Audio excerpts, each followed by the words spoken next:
First thing Monday morning, a student asked, "We appreciate you being here, Mr. Peterson, but shouldn't you have taken today off? What kind of question is that?" I glanced up from my attendance sheet, completely thrown off. Marcus, who normally flew through the door 30 seconds before the bell, was just standing there frozen next to his desk. The entire classroom had gone eerily silent when I'd walked in. Kids who were usually comparing homework answers or scrolling through their phones suddenly stopped mid-motion. Everyone was stealing glances at me, but whenever I made eye contact, they'd quickly look away. Sarah, usually the first to answer everything, was slumped forward with her face hidden in her arms. Even the boys in the back row, who never stopped joking around, were dead serious. The whole room felt wrong. "I haven't missed a day in 5 years," I said, trying to lighten whatever strange mood had taken over my classroom. "Why would today be different?" Marcus shifted uncomfortably and cleared his throat. "Mr. AP, I really think you should check your phone. Or maybe you should go to the main office. Like, right now." My heart started racing because something was seriously wrong. Whatever this was, my students were looking at me like I was about to get the worst news of my life. I reached for my phone in my jacket pocket, but remembered I'd left it in my car after rushing in late from stopping for coffee. I'd overslept after staying up grading essays until 2 a.m. "Can someone please tell me what's going on?" I asked, hearing my voice crack slightly. The silence was deafening. Even Kevin, who never stopped talking, was staring at his desk. Finally, Ashley from the second row spoke up, her voice barely a whisper. "Mr. Peterson, did you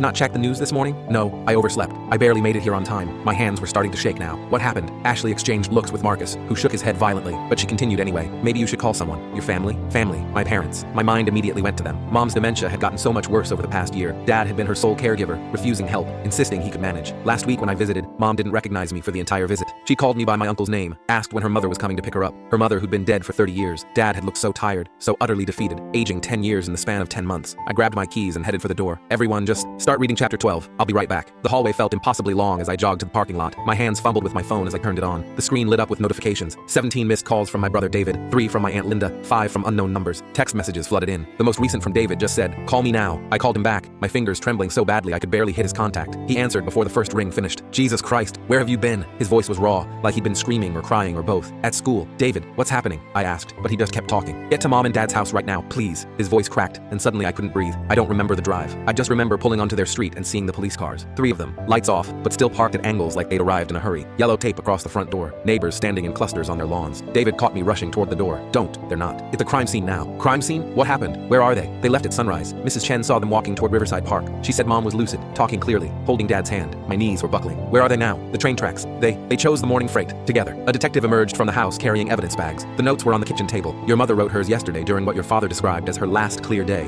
I read them through the plastic. Mom's elegant script. "I know what's coming. I've seen what this disease does. Yesterday, I remembered your faces, your names, your father's love. Today might be the last day I do. We choose this moment while I'm still me." Dad's was on his letterhead from his retired law practice. 46 years ago, I promised to love her in sickness and health. I keep my promises. The 5:47 freight is never late. She was herself this morning, my Margaret, telling me about our first date. The engineer said they were holding hands, the detective said softly. Said they were facing each other, foreheads touching, like they were having a private conversation. He tried to stop, but it was at the Trestle Bridge, David whispered. Their favorite spot, where Dad proposed.